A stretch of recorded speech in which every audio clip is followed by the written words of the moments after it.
So today I want to talk about 5 powerful comic book trends that you don't want to fight if you're investing in comics. And I think these trends are so strong. I've sort of built my 9.8 collection around a lot of these themes. And, objectively, it's kind of worked out. Like, some of the values for a lot of these key issues have done so well in the past few years. Let's have a look here at 5 big trends. So trend number 1 is Spider-Man. Yeah, Spider-Man is just so popular, so well accepted in pop culture. I don't think there's any reason at all to sort of fight the popularity of Spider-Man. A lot of classic Spider-Man key issues have done so well. So Amazing Fantasy 15, first appearance of Spider-Man. If this one's in your budget, you just can't go wrong. I think if you bought this one, whether it was like 3 months ago or 2 years ago or 5 years ago, you're laughing. Like this one, the trend is your friend, and it's just slowly trended up so nicely. The other Silver Age Spider-Man book you might want to think about is Amazing Spider-Man number 1. I think those are the 2 big ones out of the Silver Age. So in the modern 9.8 era here, I really like Amazing Spider-Man number 252 in the CGC 9.8 to kind of play the Spider-Man trend here. I also really like Amazing Spider-Man 238, one of the best Amazing Spider-Man covers ever, I think. First appearance of Hobgoblin. This is a great one to play the Spider-Man trend without sort of buying the big first appearance. And the next one here, get that good, is an Ultimate Fallout number 4. Great way to, great modern Spider-Man book to think about. And this was actually the original inspiration, I think, for this book. You kind of see a lot of people in the community sort of fighting this one. There's been some blogs and some, videos in the last year that have sort of talked about this one. There's probably going to be a downfall and, the only Spider-Man's Peter Parker and this and that. However, I think Miles Morales, so well accepted in pop culture. Into the Spider-Verse came out, such a huge hit. Into the Spider-Verse 2 is coming out.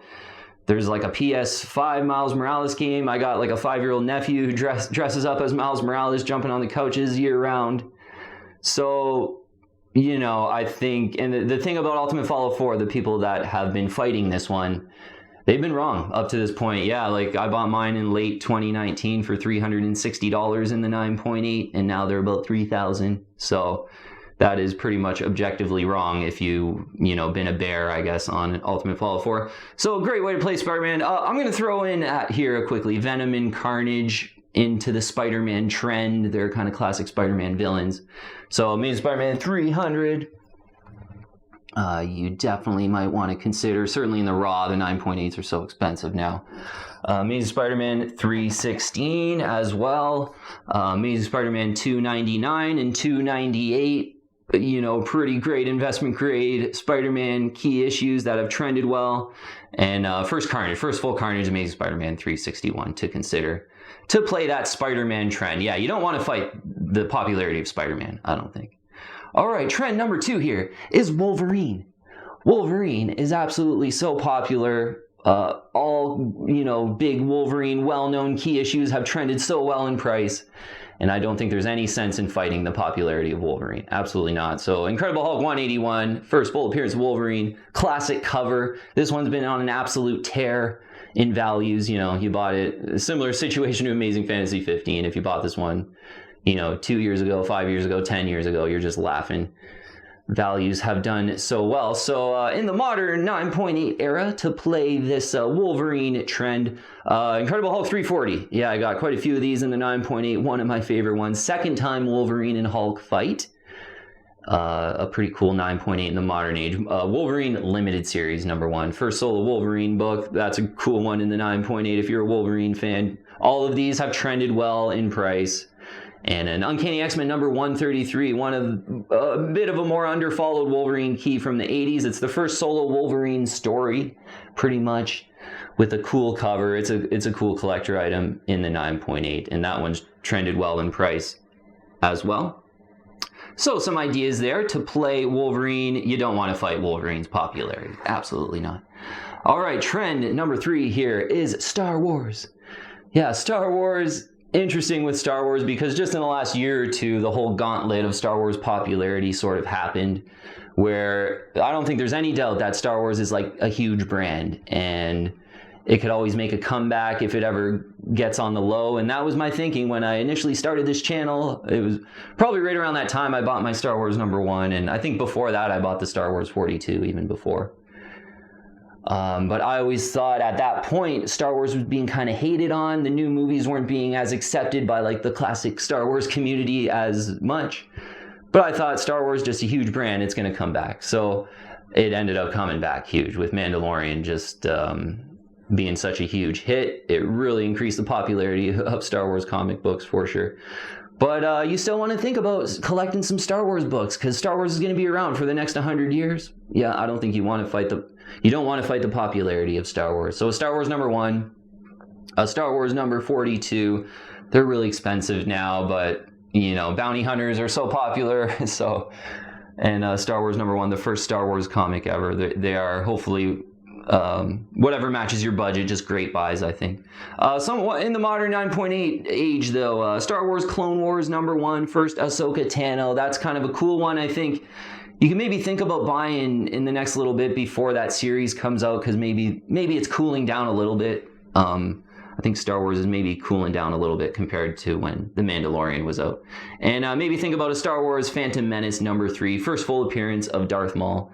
I like the cool purple cover with the close-up of Darth Maul's face in a painted cover. So maybe think about that one if you want to play that Star Wars trend. Okay, trend #4 here is Teenage Mutant Ninja Turtles. Yeah, the Ninja Turtles, they got certainly a huge cult of following. And I'm a part of that, watching the cartoons growing up and then watching the movies in the early 90s.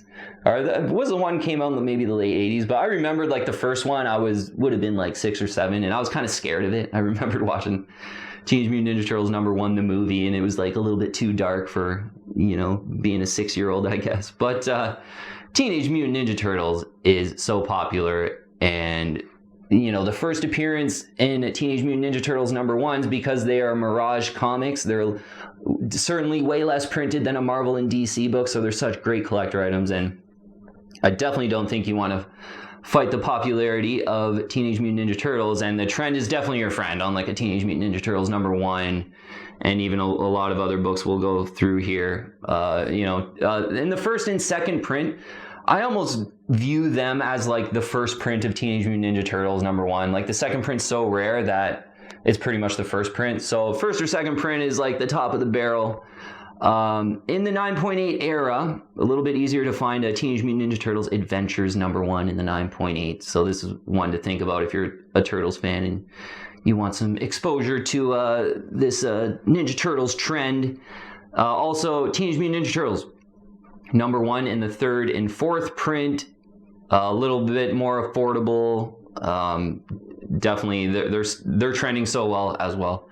And modern Teenage Mutant Ninja Turtles book, I like Teenage Mutant Ninja Turtles #51. It's a first appearance of Jennika, who becomes the 5th Ninja Turtle, kind of the first female Ninja Turtle, 5th Ninja Turtle. So first appearance of Jennika in Teenage Mutant Ninja Turtles #51, I think is a good, probably one of the best modern Ninja Turtle comic books to purchase for some to get some exposure to the Ninja Turtles trend. Okay, last trend here, trend #5 is the Marvel Cinematic Universe and just the Disney billions that are behind the whole movie production of the MCU movies. They're so popular. And, I think a lot of the big key issues that are behind a lot of the movies, you probably don't want to fight. So what I mean by that, like we'll get through some examples here that relate to MCU and Disney having billions of dollars, and just, the next 50 to 100 years, they're just going to pump so much money into the marketing for all these great heroes and villains. So an Iron Man 55 comes to mind, first Thanos. That's a great key issue for some MCU exposure, which I think will be a big trend over time, over the long term. An Incredible Hulk #1. Yeah, first appearance of Hulk. The Avengers movies were so popular.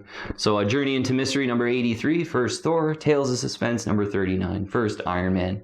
These are all classic Silver Age books that just can't go wrong. Deadpool's coming back to the MCU. New Mutants '98. Great way to get exposure to this trend. Giant Size X-Men #1 with X-Men coming back to the MCU. Some Guardians of the Galaxy first appearances. Yeah, like first Star-Lord, first Rocket Raccoon. Those type of books, I think, make sense related to MCU and, you know, all the billions they have. Predator #1 and Aliens #1. Yeah, Disney had got the rights back for Predator and Aliens, and I think Predator #1, Aliens #1 are great comics to think about right now. And even threw in here G.I. Joe #1 and Transformers #1. I don't think they're MCU properties. I think they've sort of, I don't know exactly, but they've kind of given the rights out to other studios. But I think anything sort of really, you want to be careful buying some of these MCU books because they heat up with speculation type of thing. But like I put first there, Iron Man #55, First Thanos. I think that's a great book right now that's cooling off because, you know, people aren't anticipating any more Thanos movies possibly, but that keeps the price affordable. And I think that's got a great long-term trend with so many people loving the Avengers and Thanos and Guardians of the Galaxy movies and stuff like that. All right, team. So 5 powerful trends there to consider. We'll leave it at that, though. Thanks so much for watching, and I'll see you on the next one.